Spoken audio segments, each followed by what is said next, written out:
Hello. हम लोग UPSC का जो अभी एग्ज़ाम कंडक्ट कराया गया है सीएपीएफ का, उसमें साइंस के क्वेश्चन कुछ पूछे गए हैं। सबसे पहले हम लोग सोर्स की बात करेंगे, सोर्स, और फिर क्वेश्चन का आंसर देखेंगे, right, with little bit of explanation. और मेरा फोकस हमेशा सोर्स पे रहता है, राइट, कि सोर्सेज ऑफ हिस्ट्री के क्वेश्चंस क्या थे, राइट। अभी क्या है कि देखो, सबसे पहले हमने पीवाईक्यू भी देख रहे थे, हम वहाँ पर बार बार 9th 10th क्लास और कहीं कहीं पर 11th और 12th क्लास के एनसीईआरटी के चैप्टर्स का जिक्र करता था। मैं एकदम चैप्टर्स का नाम भी लेता था, चाहे वो 9th के हों, 10th के हों, 11th 12th के, वहीं से क्वेश्चन रिपीट किए गए हैं। But because this is exam conducted by UPSC, कुछ क्वेश्चंस करंट अफेयर्स में जो चीज़ें न्यूज़ में रहती हैं वहाँ से लिया गया है। जैसे आप ये क्वेश्चन देखोगे, क्वेश्चन नंबर 81, राइट, आपको ये दिख रहा होगा question number 81। This is about biotechnology. 3-4 question biotechnology से पूछे गए हैं। वो क्यों? क्योंकि ये बहुत ही हॉट एंड डिबेटेड टॉपिक है, खासकर जो बायोटेक्नोलॉजी में यूपीएससी आईएएस के जो लोग तैयारी करते हैं उसमें आपको ये डिटेल में पढ़ाया जाता है। आप किसी भी टीचर से पढ़े हों, किसी का नोट्स पढ़े हों, उसमें वाइट, ब्लू, ग्रीन बायोटेक्नोलॉजी के लास्ट के पेज में अपेंडिक्स में ये दिया रहता है। तो मैं ये क्वेश्चन वहीं से लिया गया है, because this is very much in the current affair. Pharmaceutical industries में जो बायोटेक्नोलॉजीज़ के इनोवेशन हो रहे हैं उसी को रेड बायोटेक्नोलॉजी बोलते हैं। तो ये क्वेश्चन करंट अफेयर से आप मान सकते हैं, या फिर साइंस एंड टेक्नोलॉजी से आप कह सकते हैं।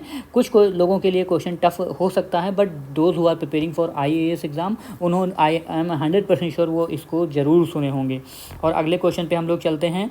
विच among the following is the Audible range of hearing humans. जो इंसान सुनते हैं उनकी ऑडिबल रेंज क्या होती है? ये 9th क्लास में साउंड वाला चैप्टर है ना, उसमें दे रखा है। उसी में रडार के बारे में दे रखा है, सोनार के बारे में दे रखा है, उसी में ऑप्शन बी करेक्ट हो जाएगा। वही सोर्स है इसका, 9th क्लास का साउंड वाला चैप्टर एनसीईआरटी का लास्ट चैप्टर है साइंस का वो, ठीक है, if I am not wrong then. तो ऑडिबल रेंज क्या होती है ह्यूमंस की? 20 हर्ट्ज से 20 किलो हर्ट्ज, ठीक है। तो इसको बोलते हैं, एक्चुअली 20,000 होता है तो उसको 20 किलो भी बोलते हैं। तो ये ऑडिबल रेंज ऑफ ह्यूमंस होती है। अगला क्वेश्चन है बायोगैस वाला। ये 9th 10th क्लास में बायोगैस तो वैसे हर लूसेंट में हर जगह दिया रहता है, पर एनसीईआरटी में भी दिया रखा है, जो रिसोर्स वाला चैप्टर है साइंस में। तो बायोगैस में सबसे ज़्यादा मीथेन होती है, फिर कार्बन डाइऑक्साइड होता है, फिर नाइट्रोजन होती है। तो ये भी वहीं से मान सकते हैं। ये दोनों क्वेश्चन जो ऊपर हैं 83 एंड 82, ये अगेन क्लास 10th से लिए गए हैं। गार्ड सेल कहाँ पे प्रेजेंट होती है? ये प्लांट टिश्यू जब हम पढ़ते हैं ना, उसमें एपिडर्मिक्स, एक्चुअली क्या होता है, प्लांट टिश्यू, स्टोमेटा के बारे में आपने पढ़ा होगा, हमने डिस्कस कर रखा है, इसलिए मैं अभी स्टोमेटा में क्या होता है, ऑस्मोसिस होता है, प्लांट्स के पत्तियों तक पानी पहुंचता है जड़ों से, और उसकी जो आखिरी लेयर होती है, जैसे हमारे बॉडी की आखिरी लेयर कह सकते हैं स्किन होता है, वैसे एपिडर्मिस में गार्ड सेल होते हैं। तो इसका आंसर सी हो जाएगा, ठीक है। तो कहाँ पे होते हैं गार्ड सेल? वो एपिडर्मिस। उसके बाद में आप देखो कि मेंडल वाला चैप्टर एनसीईआरटी में दे रखा है। इनहेरिटेंस वाला जो चैप्टर है क्लास 10th में बायोलॉजी में, इनहेरिटेंस वाला चैप्टर, मेंडल का एक्सपेरिमेंट के बारे में एक टेबल भी बनी हुई है, XY क्रॉस करके ना, बौना नाटा, वो सारा उसमें दे रखा है। तो गार्डन टी, वो उन्होंने मटर के प्लांट पे पहला एक्सपेरिमेंट किया था। तो ये होगा। अगला क्वेश्चन देख लो कि जो एक्सेस ऑफ ग्लूकोज होता है वो हमारी बॉडी में किस फॉर्म में स्टोर होता है? ये भी क्लास 10th से ही क्वेश्चन पूछा गया है। वो हमारी बॉडी में ग्लाइकोजन के फॉर्म में होता है, लेकिन अगर प्लांट की बॉडी में पूछें तो वो स्टार्च के फॉर्म में लाइक उसको स्टोर किया जाता है। तो this is easy question I would say. Again biotechnology पे क्वेश्चन पूछा गया है कि जो बायोटेक्नोलॉजी इतने पार्क बन रहे हैं, बायोटेक्नोलॉजी पार्क काफ़ी न्यूज़ में रहते हैं, करंट में रहते हैं, तो उनको बनाने के लिए इसेंशियल कंपोनेंट टेक्नोलॉजीज़ कौन कौन सी हैं? तो ये तीनों ही टेक्नोलॉजीज़ जो लिखी गई हैं, ये काफ़ी सब्जेक्टिव क्वेश्चन है, but still development of new product, entrepreneurship, technology incubation, these things requires in अगर आपको एक बहुत बड़े लेवल पे बायोटेक्नोलॉजी को इम्प्रूव करना है, पार्क इस्टेब्लिश करने हैं, तो इसका आंसर तीनों होना चाहिए, राइट। अब आगे हम चलते हैं, फटाफट क्वेश्चन देख लेते हैं। मैं आपको सोर्स भी बता रहा हूँ क्योंकि कुछ चीज़ें न्यूज़ में भी हैं। अब जो टॉपिक लेवल्स होता है, एक्चुअली ये क्वेश्चन आप इन्वायरमेंट में भी कह सकते हो। जो टॉपिक लेवल्स होता है, इसमें लिंडमैन्स लॉ के बारे में हम लोग पढ़ते हैं, जिसको 10% लॉ भी कहा जाता है। तो उसमें हमें पढ़ाया जाता है कि जो टॉपिक लेवल्स हैं वो आखिर 3-4 टॉपिक लेवल ही हम क्यों पढ़ते हैं, लिमिटेड क्यों होते हैं? क्योंकि हमें 10% एनर्जी ही ट्रांसफ़र हो सकती है ना, जैसे ऐसे टॉपिक लेवल्स हैं, ठीक है। तो अगर T1 है, ये T2 है, T3 है, तो T1 से T2 केवल 10% एनर्जी ही ट्रांसफ़र होता है, फिर ये 10% 1% हो जाएगा, फिर 0.1 हो जाएगा। तो इसीलिए टॉपिक लेवल्स की संख्या लिमिटेड होती है। तो ये क्वेश्चन देख लिया हमने। एक क्वेश्चन ये देख लो 88, which of the following is correct chronology. ये क्वेश्चन मैं कह सकता हूँ कि बायोटेक्नोलॉजी से ही है। Biotechnology is a hot topic for civil service examination. DNA and finger printing, 3 parent baby, ये सारी टॉपिक्स पढ़ाए जाते हैं हमें। माइक्रो क्रोनल वाली वो जो थेरेपी होती है कैंसर ट्रीटमेंट में, ये सारी चीज़ें पढ़ाई जाती हैं। लाइक एक्चुअली बायोटेक्नोलॉजी और नैनो टेक्नोलॉजी ये बहुत ही न्यूज़ में रहती हैं। तो इसमें देखो, इसमें क्या है कि काफ़ी डिबेट्स है ऑप्शन ए एंड बी में। This question is, but according to me I would go for B, because double helical structure of DNA and discovery of plasmid को हम पढ़ते हैं बिकॉज ना वायरस काफ़ी न्यूज़ में था। एंड क्लास 12th की जो बायोलॉजी की बुक है माय डियर फ्रेंड, उसमें जो बायोलॉजी में बैक्टीरिया वायरस वाला चैप्टर है, DNA वाला चैप्टर है, बायोटेक्नोलॉजी को डेडिकेट भी चैप्टर है, वहाँ पर इसका आप आंसर आप पा सकते हैं। क्लोनिंग ऑफ डॉली तो अभी काफ़ी रिसेंट का एक्सपेरिमेंट है, तो ये according to me B, but हाँ आंसर ए भी हो सकता है, राइट, क्योंकि प्लाज्मिड की खोज पहले भी कहीं कहीं पर ऐसा आपको मिल सकता है, but this is again either A और बी, बट स्टिल सोर्स है क्लास 12th की बायोलॉजी। अगर वो आप पढ़े हो तो इसको इस क्वेश्चन के साथ आप जा सकते हो। और इसलिए भी जा सकते हो क्योंकि DNA फिंगरप्रिंट तो अभी तौबा 4 दिन हुए अभी इसको finger printing policing, because I am in a police, तो मुझे पता है ना फिंगर प्रिंटिंग अभी काफ़ी रिसेंट का फिनोमेना है। ठीक है, क्लोनिंग ऑफ DNA तो ये तो आप पहले रख ही नहीं सकते ना, डबल है तो ये सी वाला भी नहीं, तो थोड़ा आप इसमें लॉजिक रीजनिंग भी लगा सकते थे, right. Which of the following structure is not found in prokaryote. ये 9th क्लास बायोलॉजी याद है, 9th क्लास की बायोलॉजी में सेल वाला चैप्टर ना, cell is a fundamental unit of life, उसी में दिया गया है प्रोकैरियोट और यूकैरियोट्स के बारे में डिफरेंस, और वहीं से क्वेश्चन उठाया गया है। ऐसा आप कह सकते हैं कि जो प्रोकैरियोट्स होते हैं उसमें न्यूक्लियर मेम्ब्रेन नहीं होती है। अगेन जो ये उसमें एक चैप्टर और है 9th क्लास में, यूनिवर्सिटी लाइक बायोडाइवर्सिटी वाला, जिसमें फ्लो वो like species, kingdom, flora, fauna, इसके बारे में दे रखा है। वहाँ पर भी ये चीज़ आपको दे रखा है अबाउट प्रोकैरियोट एंड यूकैरियोट के बीच में डिफरेंस। तो ये हो गया सोर्स। अब अगला क्वेश्चन हम लोग देख लेते हैं फटाफट। ठीक है, हाँ भाई, अगला क्वेश्चन कहाँ गया, देखो हाँ, ये क्वेश्चन देखो, which of isotope 1 is use for cancer. ये कई बार क्वेश्चन पूछा गया है, कैंसर में यूज़ होता है कोबाल्ट। ऐसा ही आयोडीन के बारे में कभी क्वेश्चन पूछता है, फ्लोरीन के बारे में, ये टॉपिक्स हैं बार बार क्वेश्चन पूछे जाते हैं। उसके बाद में ऐसा कहे माना जाता है, जैसे आप वाटर लेते हो ना, वाटर में सब कुछ डिज़ोल्व हो जाता है, तो water is a best like solvent. Y water is a solvent. तो ये क्लास 11th में जो हाइड्रोजन बॉन्डिंग वाला चैप्टर है वहाँ पर भी ये दे रखा है, वाटर एंड आइस के बारे में दे रखा है। PYQ में भी सेम क्वेश्चन पूछा गया है, बट थोड़ा घुमा करके पूछा गया था वाटर एंड आइस के बारे में। उसका भी आंसर था हाइड्रोजन बॉन्डिंग। वहाँ पर हमने देखा है PYQ सीरीज़ में, माइंडसेट वाला जो पूरा है उसमें मेरे लाइक प्लेलिस्ट में वो चीज़ पूरी पड़ी हुई है। तो डाइपोल मोमेंट होता है, हाइड्रोजन बॉन्डिंग होती है, ठीक है, H2O के अगर आप लोग तो ऐसे इलेक्ट्रॉन पॉजिटिविटी नेगेटिविटी वो सारी चीज़ें मैंने वहाँ पे डिस्कस कर रखी हैं, क्योंकि water is a good solvent, water में सब कुछ डिजॉल्व हो जाता है because of high dipole moment, right. और अगला क्वेश्चन आप ये भी देख सकते हो, अबाउट नॉट करेक्ट पूछा गया है 116 में। काइनेटिक एनर्जी के बारे में क्वेश्चन पूछा गया। अगर सॉलिड में पार्टिकल्स होते हैं, अगर उनका टेम्परेचर इंक्रीज़ करोगे तो उसमें जो पार्टिकल्स हैं उनका वाइब्रेशन, उनकी एनर्जी इंक्रीज़ हो जाएगी, इसलिए पहला ऑप्शन सही है, बट हमसे पूछा गया है नॉट करेक्ट।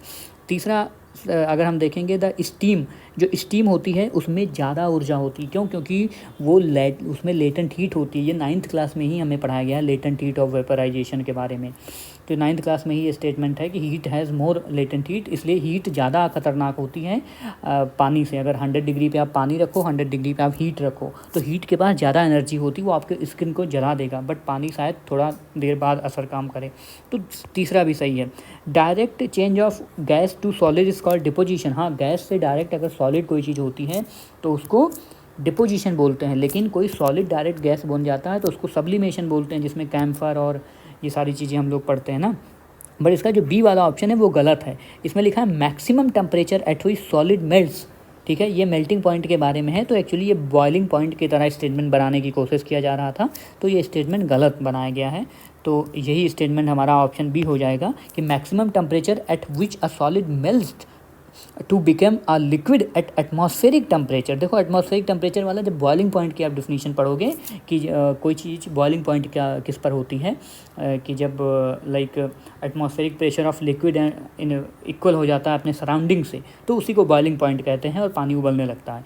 बट यहाँ पर यही स्टेटमेंट गलत है। यहाँ पे अगर बॉइलिंग पॉइंट के रेस्पेक्ट में होता तो शायद ये आंसर सही होता। और plus there is a problem with the word maximum, ठीक है, तो ये भी हमने देख रखा है, ये PYQ में भी हमने डिस्कस कर रखा है।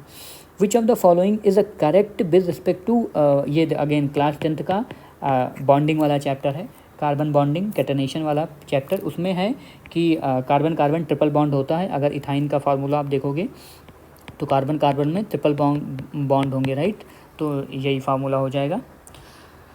एंड अगेन क्वेश्चन पूछा गया है कि main ingredient for manufacturing of glass, glass में सबसे मेन इंग्रेडिएंट होता है सिलिका। तो सिलिका इस कहाँ पर आपको पहले पे दिखेगा, देखो सिलिका पहले ऑप्शन में ही दिख रहा है, यही सही है। तो silica means glass, just remember it, hard याद रखो इसको। बाकी इसमें तो सिलिका है ही नहीं, ये तो वैसे ही गलत हो जाएगा। इसमें सिलिका है बट काफ़ी, इसमें क्वेश्चन पूछा गया मेन इंग्रेडिएंट, तो main ingredient my dear friend silica ही होता है। अगेन क्वेश्चन पूछा गया है 1 to 1, ये क्वेश्चन बात कर रहा है atomic number of an atom. तो एटॉमिक नंबर ऑफ एटम कुछ नहीं होता है, जितने प्रोटॉन्स की संख्या होती है न्यूक्लियस में उसी को एटॉमिक नंबर बोलते हैं। तो ये आंसर का सी हो जाएगा, राइट, और इसका ए हो जाएगा। अब अगला क्वेश्चन, एक आध दो क्वेश्चन और होंगे शायद। देखो ये क्वेश्चन पूछा गया है नेचुरल पिगमेंट्स के बारे में, सिंथेटिक पिगमेंट, रिएक्टिव पिगमेंट्स, और ये पेंट से क्वेश्चन है, ठीक है, pigment in paints and examples.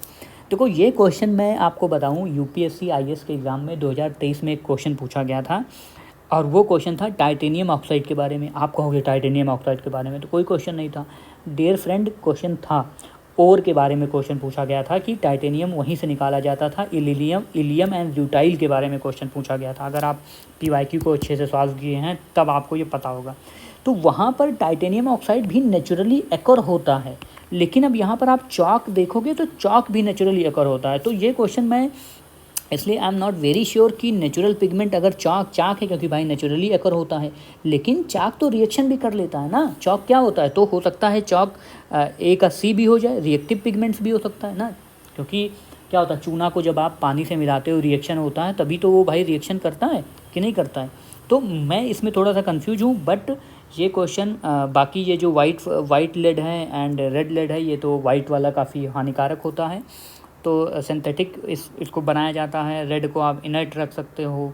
तो ये क्वेश्चन मैं इसलिए, देखो इस पर मैं आपको चाहूँ तो कोई आंसर दे सकता हूँ, ठीक है, लेकिन मैं खुद से चाहता हूँ कि आप इसको पिगमेंट वाला पेंट में टाइटेनियम के ओर्स के बारे में आप पढ़ लेना, सिंथेटिक पिगमेंट्स जो भी होते हैं उनके बारे में पढ़ लेना, वाइट लेड के बारे में पढ़ लेना कैसे बनाया जाता है, क्योंकि ये भी न्यूज़ में रहता है। और टाइटेनियम ऑक्साइड डाइऑक्साइड इसलिए न्यूज़ में रहता है क्योंकि जो मेकअप आर्टिस्ट होते हैं, जो मेकअप के प्रोडक्ट्स होते हैं, जो कैंसरस होते हैं ना, इसमें कुछ ऐसे एलिमेंट्स होते हैं, इनको समय समय पर सरकारें बैन करती हैं, तो इसलिए ये न्यूज़ में रहता है। इसलिए क्वेश्चन पूछा गया था UPSC 2023 में ये क्वेश्चन। देखो मैं क्वेश्चन वैसे भी आपको आंसर कराने नहीं आया हूँ, मैं आपको ये बताने आया हूँ कि क्वेश्चन आया कहाँ से है, ठीक है, और उसका थीम क्या है, और ये थीम रिपीटेड थीम ही है। अगले क्वेश्चन पे हम चलते हैं 123 के बारे में। 123 का जो क्वेश्चन है, which among the following is use in manufacturing of ultra violet protective glasses. जो अल्ट्रा वायलेट प्रोटेक्टिव ग्लासेस होते हैं उनके लिए एक ग्लास यूज़ होता है जिसको क्रुक्स ग्लास बोलते हैं। अब उस क्रुक्स ग्लास में सीरियम ऑक्साइड होता है, सीरियम ऑक्साइड, तो यही इसका करेक्ट आंसर होगा, राइट। एक क्वेश्चन हम लोग, लास्ट क्वेश्चन है ये देख लेते हैं, इलेक्ट्रॉन वैलेंसी के बारे में पूछा गया है। तो ये हम लोग 9th क्लास या 10th क्लास में ही आप इसको पढ़ते हैं, हम लोग वैलेंसी के बारे में हमें पढ़ाया जाता है। तो बोरॉन्स की 1 होती है, नाइट्रोजन की 3 होती है, ऑक्सीजन की 2 होती है, नियॉन्स की 0, क्योंकि नियॉन्स के आखिरी में 2 एंड 8 होता है ना, तो इसकी पूरी सेल पूरी कंप्लीट होती है।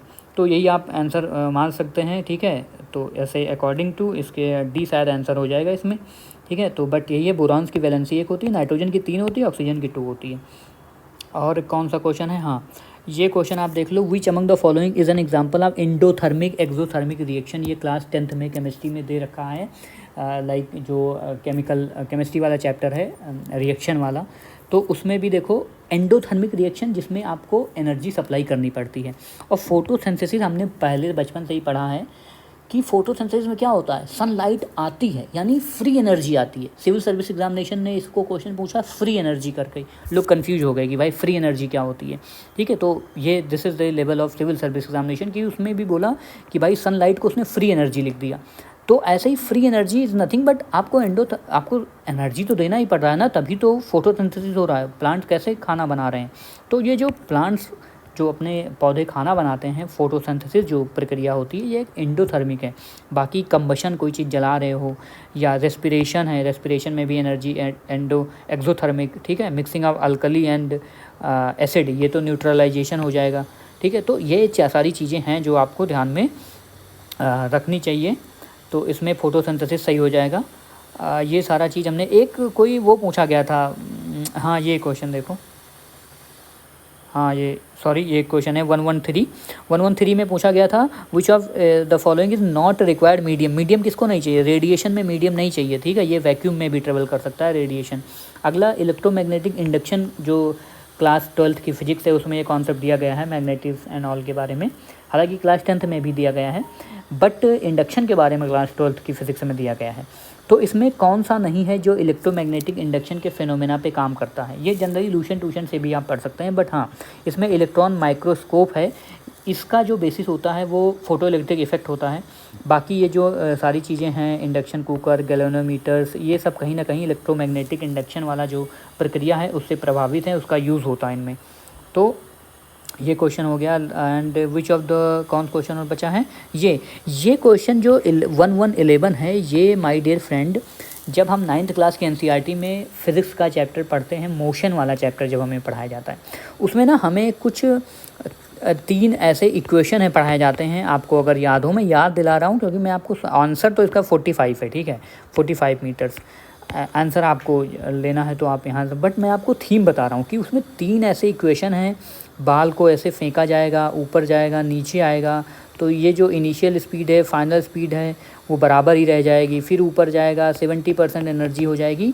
तो ये क्वेश्चन लगता कैसे है, ये आपको मैं बताना चाहता हूँ कि आप 9th क्लास के एनसीईआरटी में जाएंगे, आप मोशन वाले चैप्टर में जाएंगे, ग्राफ वाले चैप्टर में जाएंगे, वो वहाँ से भी ये क्वेश्चन लगा सकते हैं। प्लस आपको अगर ग्रेविटेशनल वाले चैप्टर्स में भी जा सकते हैं, क्योंकि जी की वैल्यू के बारे में बात करता है ना ये, तो ग्रेविटेशन वाले चैप्टर से भी इसको आप सॉल्व कर सकते हैं। वो सारे लाइक वहाँ से सारी चीज़ें डराइव करके, वो 3 फार्मूले हैं ना, v = uv+80 and half 2as, वो सारे मैं चाहता हूँ कि आप उसको देखें, उसको फिर से पढ़ें। और आंसर की बात रही तो ये 45 है। This was the last question जो हम लोग डिस्कस कर रहे थे। मेरा मकसद था कि मैं आपको थीम बताऊं, ऑनेस्टली से बताऊं कि आप खुद से पढ़ें, खुद से देखें, खुद से नोट्स प्रिपेयर करें एंड खुद से अपने माइंडसेट को इस तरह से बिल्डअप करें कि आप क्वेश्चन देखें और आपको पता चल जाए। बाकी हिस्ट्री के क्वेश्चंस कहाँ से आए हैं, किस किताब से आए हैं, वो हमने बता दिया है। साइंस में मैं बता ही रहा हूँ। ठीक है, हिस्ट्री में क्वेश्चन कहाँ से आए हैं ये हमने डिटेल वीडियो बनाया है 5-6 मिनट का, उसको आप देख लेना। हिस्ट्री में डिट्टो क्वेश्चन कहाँ से उठाए गए हैं, क्योंकि सबसे टफ होता जा रहा है हिस्ट्री पता ही नहीं है कहाँ से क्वेश्चन पूछे जा रहे हैं। Right, I hope you are in best of your spirit and health. Wish you all the very best, good luck for your exams, for your life, for your health, for your wellbeing. Stay blessed, जय हिंद।